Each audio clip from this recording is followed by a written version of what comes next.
आपको खाली बात माननी है, क्योंकि कई बार आपका अपलाइन अगर आपको कुछ कह रहा है, हमें रिजल्ट नहीं मिलता है तो हमें उनकी बात समझ में नहीं आती। हमें लगता है यार उनको क्या फर्क पड़ता है, वो तो बोलेंगे ही, उनको क्या फर्क पड़ता है, उनका तो काम है बोलना, तो वो बोल रहे हैं। आप समझ ही नहीं सकते कि आपका अपलाइन किस बात को सोच रहा है, आपके लिए क्या सोच रहा है, ये आपको नहीं पता है। आपको ये समझना पड़ेगा कि उसके पीछे उसका एक मकसद है जो आपको वो नहीं बता सकता, लेकिन वो जानता है कि आपको कैसे आगे लेकर आना है, इसलिए वो आपको रास्ते बता रहा है। हो सकता है वो रास्ते आपको अभी समझ में नहीं आ रहे। आप एक बात इमेजिन कीजिए कि जैसे ये 5 फ्लोर का बिल्डिंग है, तो आप ग्राउंड फ्लोर में है, तो आपकी जो विजिबिलिटी होगी जो 5वें फ्लोर पे है उसकी ज्यादा होगी या नहीं होगी? अब अगर जो 5वें फ्लोर पे है वो आपको कुछ कह रहा है कि देखो जी आप सीधा जा रहे हो ना, सीधा मत जाओ सर, वो ठीक नहीं है जगह, आप दाएं लो सर, दाएं। और आप क्या देख रहे हो कि यार सीधा बढ़िया रोड है और दाएं घटिया रोड है, तो आपका मन क्या कहेगा, पागल है यार, हमको दिख नहीं रहा है क्या, मन नहीं है क्या?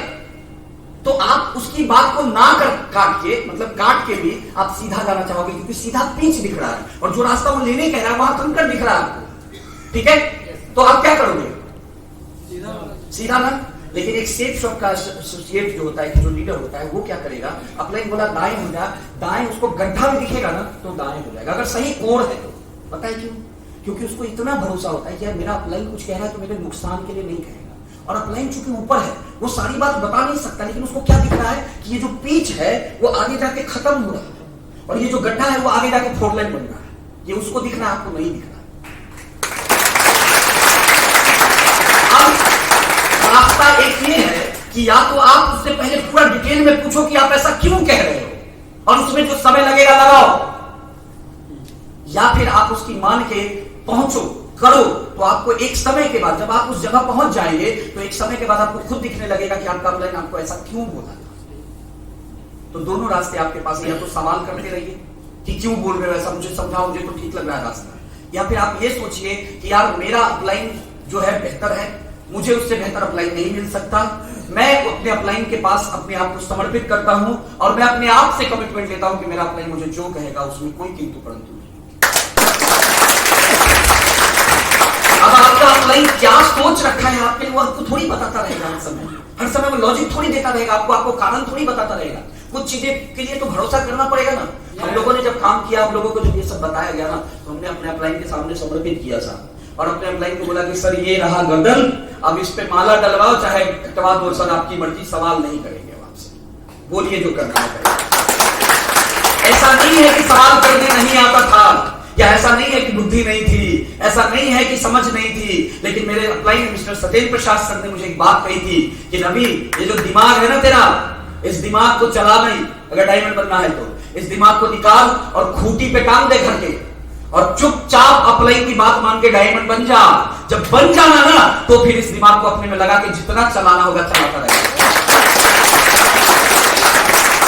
क्योंकि शुरुआती दिनों में जब ये बात नहीं पता थी, समर्पण का पावर नहीं जानते थे, तो सवाल जवाब तो मैं भी बहुत करता था। आपको मुझे देख के नहीं लगता होगा कि ऐसे मैंने हथियार नहीं डाला होगा, इतना आसानी से हथियार तो मैंने नहीं डाला होगा, इतना अंदाजा तो लगा ही सकते हैं, ठीक है? लॉजिक तो रहा होगा मेरे पास भी बहुत। तो लेकिन जब लॉजिक से मुझे नुकसान हुआ, जब अपलाइन ने एक बार समझाया कि अगर कामयाब होना है तो मुझे बता, दिमाग लगा के फेल होना चाहता है या दिमाग नहीं लगा के कामयाब? तो मैंने बोला सर कामयाब। तो बोला दिमाग मत लगा, तो मैंने नहीं लगाया और हो गए आज। तो आज जितना लगाना चाहे लगा सकते हैं ना, लेकिन यहाँ पहुंचते पहुंचते ये मालूम चल गया कि यार जितना नहीं लगा उतना ही बेनिफिट है, तो फिर नहीं लगाते हैं, आज भी नहीं लगाते, ठीक है? तो आप लोगों से भी रिक्वेस्ट करूंगा, ये मिस्टेक आप बार बार करेंगे, अपलाइन से क्वेश्चन करना, अपलाइन पे बिलीव नहीं करना, अपलाइन पे सवाल करते रहना, अपलाइन से के काम में हमेशा उंगली करते रहना, अपलाइन को हमेशा समझाते रहना कि यार आप ऐसे कह रहे हो लेकिन मुझे लगता है ऐसे ठीक है, क्योंकि आपका उम्र, आपका तजुर्बा आपको डायरेक्ट सरेंडर करने के लिए मजबूर नहीं करेगा ही। आपको लगेगा ही कि मैं कैसे सरेंडर कर दूं, मैं इतना पढ़ा लिखा हूं सरेंडर करने के लिए, तो ये थोड़ा सा आपको परेशानी आएगी। लेकिन मैं आपको एक ही चीज बताऊंगा कि आपका अपलाइन, आपका गुरु, आपका कोच कुछ सोच रखा है आपके लिए, वो आपको इस समय लॉजिक नहीं देगा। आपको एक छोटी सी कहानी सुनाता हूं, सुनेंगे? एक बार की बात है, एक छोटा सा बच्चा, उसमें क्या है कि बचपन से ही वो एक ड्रीम्स को लेकर बड़ा हुआ। उसके पास एक ड्रीम थी और वो ड्रीम ये थी कि वो जूडो कराटे की दुनिया में चैंपियन बनना चाहता था।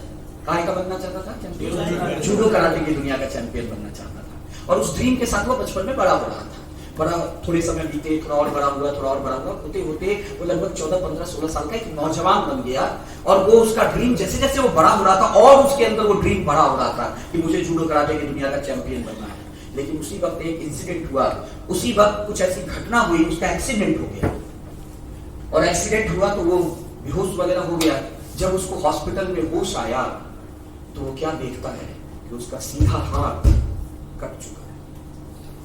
क्योंकि वो इतना इंजर्ड था, इतना ज्यादा इस हाथ को डैमेज हुआ था कि इस हाथ को रखना डॉक्टर को लगा कि उसके जान पे खतरा है, तो हाथ को काटना पड़ा। उसका सीधा हाथ, दायां हाथ जो है वो कट चुका था। अब एक 15-16 साल का यंग लड़का, आप सोचो उसका जब उसको पता चले कि मेरा दाहिना हाथ, मेन हाथ कट गया है, वो डिप्रेस हो जाएगा नहीं हो जाएगा? वो डिप्रेशन में चला गया वो लड़का, और महीनों डिप्रेशन में रहा। सब लोग समझाते थे परिवार में, दोस्त यार भाई बंधु माँ बाप, कि देखो जी होनी थी, हो गई, अब क्या कर सकते हैं, जाने दो, वक्त के साथ सब बदलता है, ऐसे लोग समझाते थे। लेकिन जिसका कट गया है वो समझता कहाँ है? वो डिप्रेशन में था, महीनों डिप्रेशन में रहा।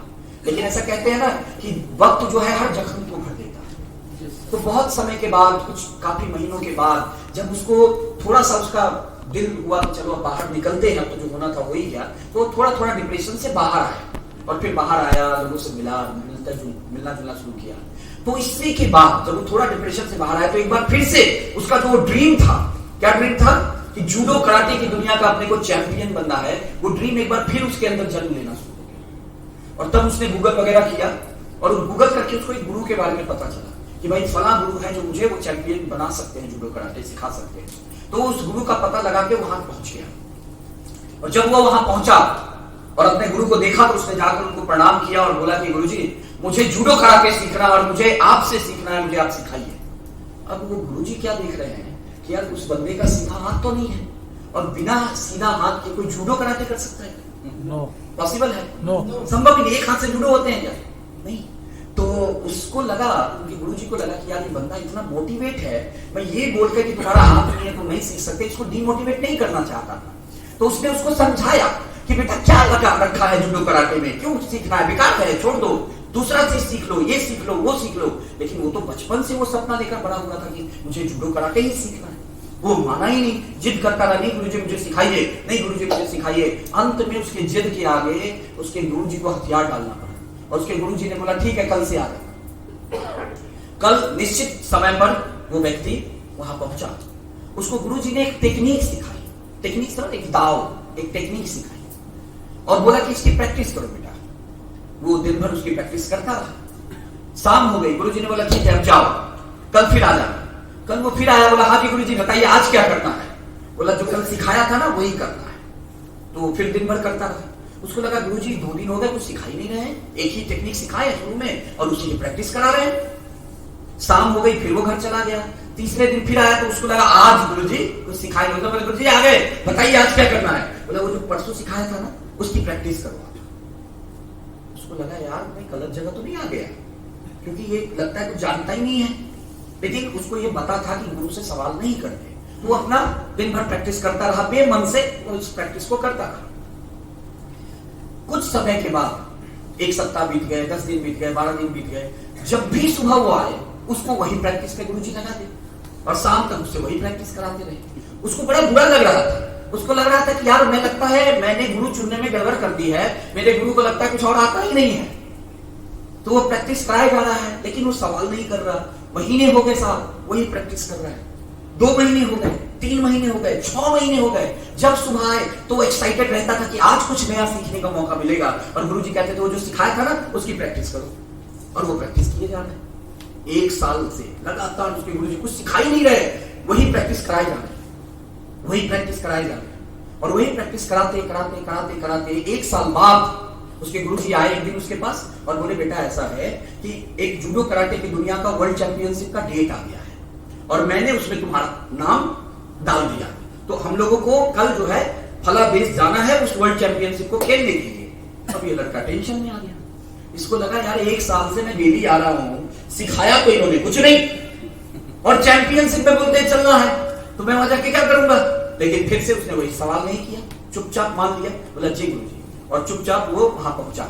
पहुंचा तो आपको पता होगा जब चैंपियनशिप होती है तो कई राउंड मैच वगैरह होते हैं, तो एक राउंड में इसका भी मैच होना था एक खिलाड़ी से, तो इसके मैच की टाइम आ गई, तो ये आया रिंग में जो आदमी इसके पोजीशन में था वो एक खिलाड़ी था, ऑलरेडी एक मजबूत खिलाड़ी था। तो ये जब रिंग में आया तो ऑडियंस थे, जो दर्शक बैठे थे, उनको लगा ये क्या है यार, तो एक हाथ से कम है, एक हाथ तो है नहीं इसका सीधा, और ये जूडो कराटे खेलेगा और वो सामने तो खिलाड़ी पागल है तो मार देगा इसको। और बिल्कुल लोग गलत नहीं थे। जैसे ही मैच का रिंग बजा और बेल पे हुआ और मैच शुरू हुआ, उस खिलाड़ी ने पहले मिनट से ही उसको धोना शुरू कर दिया, क्योंकि इसके पास तो कोई ऑप्शन ही नहीं थे ना, एक हाथ भी नहीं है, और वो एकदम खिलाड़ी आदमी था, उसने मारना शुरू किया, ये दाव वो दाव वो दाव वो दाव, ये पटकी वो पटका कर रहा है, और इसके पास कोई ऑप्शन नहीं है, मार खाए जा रहा है, मारे जा रहा है वो, और ये मार खाए जा रहा है, वो मारे जा रहा है, ये मार खाए जा रहा है। अचानक इसको एक मोमेंट मिला, जब वो टेक्निक जो उसने प्रैक्टिस करी थी वो दिखाने का उसको मौका मिला, उसने उस खिलाड़ी को गर्दन से पकड़ा, जमीन पे पटक दिया, और वो खिलाड़ी उठ नहीं पाया।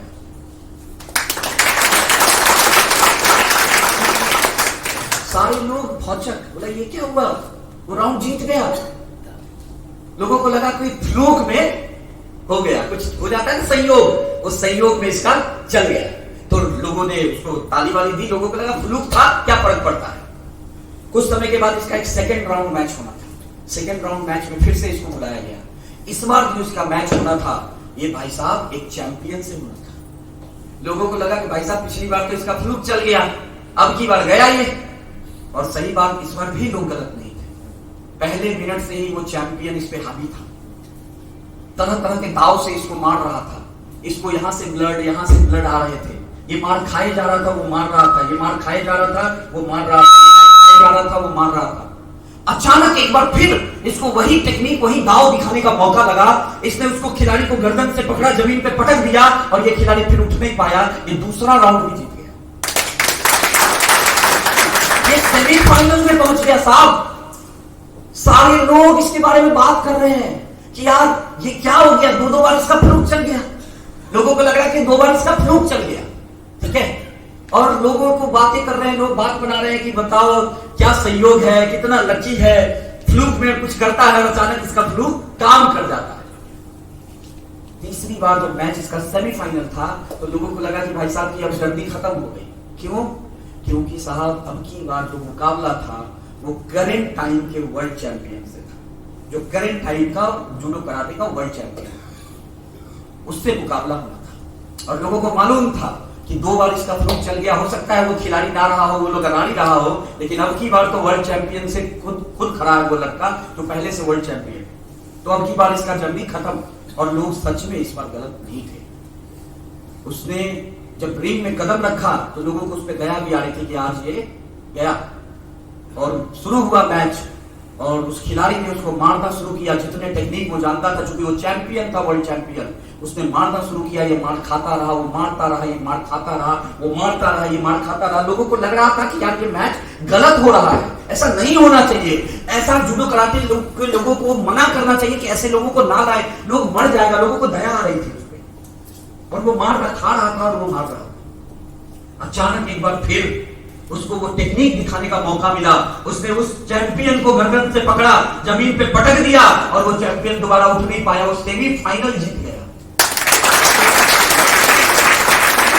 वो सेमीफाइनल जीत गया मेरे भाई। लोगों में चारों तरफ आवाज उठने लगी, लोग बात करने लगे, पूरी दुनिया की मीडिया उसके बारे में बात कर रही है कि यार एक ऐसा आदमी वर्ल्ड चैंपियनशिप का फाइनल खेलने जा रहा है जिसका एक हाथ नहीं है।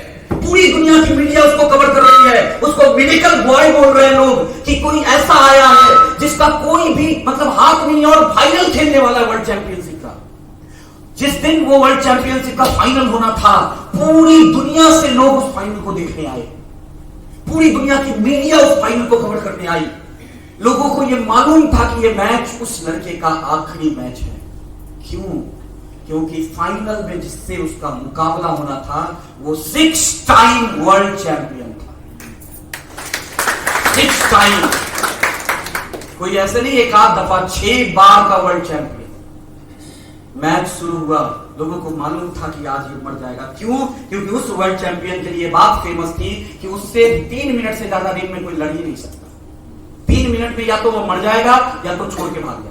3 मिनट से ज्यादा उसको आज तक किसी ने उससे लड़ाई नहीं था। उससे उसका मुकाबला होना था। जब मैच शुरू हुआ पिन ड्रॉप साइलेंस के साथ लोग पहले ही उसको रेस्ट ऑफ पीस कर रहे थे, ठीक है, कि इसका तो आज काम खत्म है। और मैच शुरू हुआ, और मैच जब शुरू हुआ तो उसको स्टार्ट किया मैच, रिंग बजा, बेल बजा, मैच स्टार्ट, और पहले ही मिनट से वो वर्ल्ड चैंपियन जो उसको मारना शुरू किया, उस पहले मिनट ही उसके लिए मुश्किल हो गया कवर करना। मार खा रहा है, इधर से खून उधर से खून, एकदम हालत खराब। पूरी पब्लिक जो है वो हल्ला कर रही है, चिल्ला रही है कि यार ये क्यों करा रहे हो मैच, ऐसा मैच नहीं होना चाहिए, ये तो सीधा साधा सुसाइड है यार। मैच हो रहा है, मार खाए जा रहा है, वो मारे जा रहा है, मार खाए जा रहा है, वो मारे जा रहा है। 2 मिनट हो गए, 3 मिनट हो गए, और ब्लड से चारों तरफ इसके ब्लड वगैरह आ गया है, शरीर के हर पार्ट से ब्लड निकल रहा है, और लोगों को लग रहा है कि आज ये बंदा मर जाएगा, इसको रोकना चाहिए मैच को। अचानक एक बार फिर से उसको वो टेक्निक दिखाने का मौका मिल गया। उसने वो गर्दन से पकड़ा उस चैंपियन को, जमीन पे पटक दिया, और इस बार ये भी नहीं उठ पाया।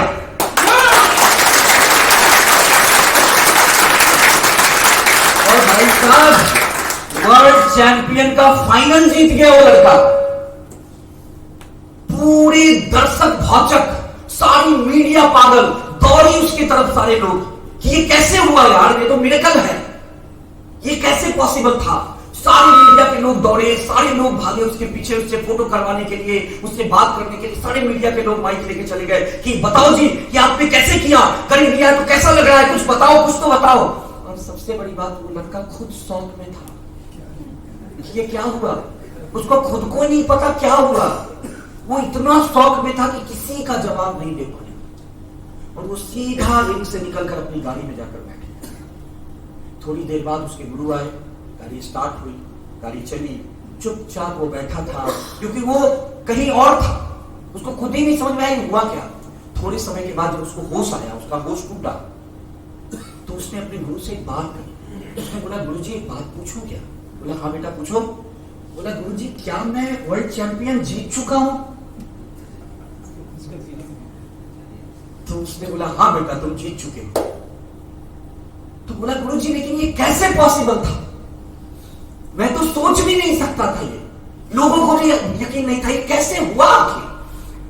तो उसके गुरुजी ने उसको बताया, उसके गुरुजी ने उसको बताया कि बेटा जिस टेक्निक को, जिस दाव को तुम लगातार प्रैक्टिस किए जा रहे थे, वो दाव, वो टेक्निक जूडो कराटे की दुनिया का सबसे खतरनाक वाला मूव था।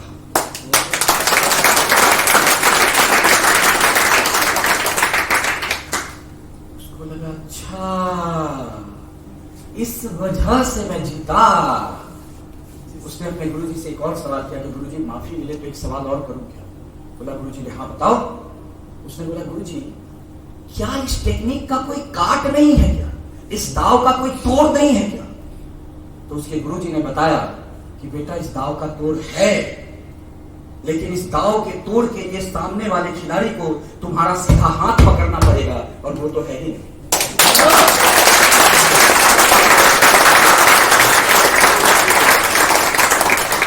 कई बार दोस्तों ऐसा होता है कि हम बिलीव नहीं कर पाते अपने कोच पे, अपने गुरु पे, अपने अपलाइन पे।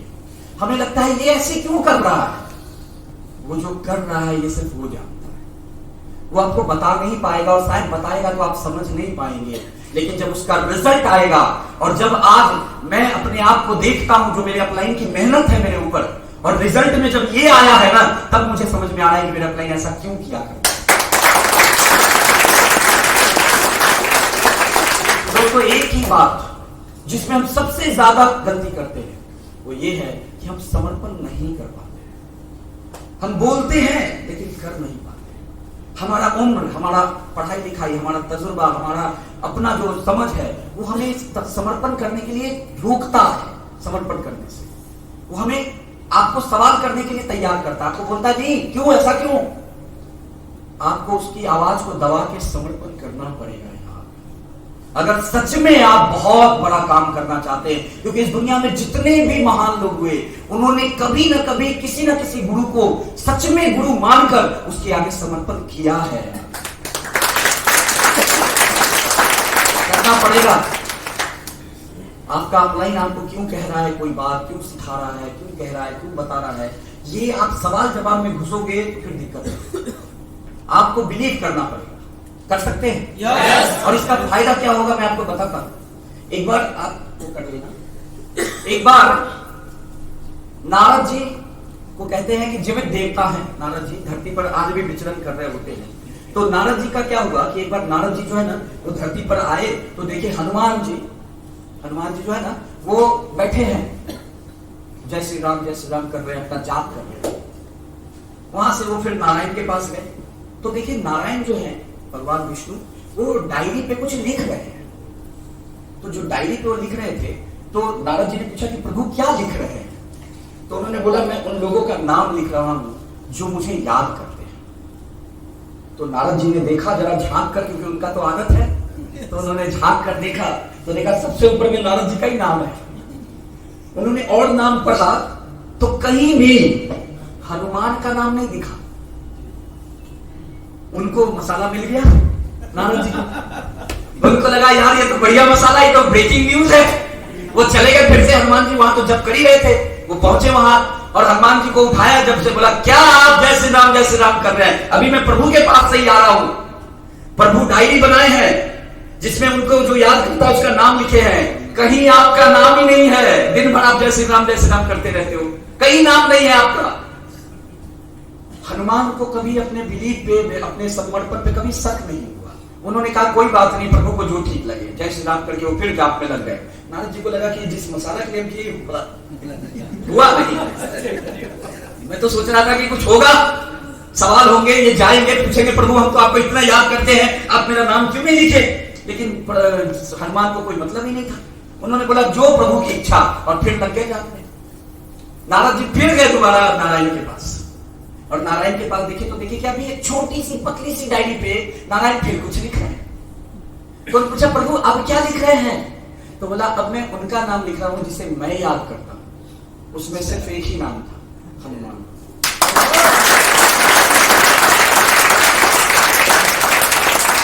आपके अपलाइन के पास भी ऐसी 2 डायरी है, ठीक है?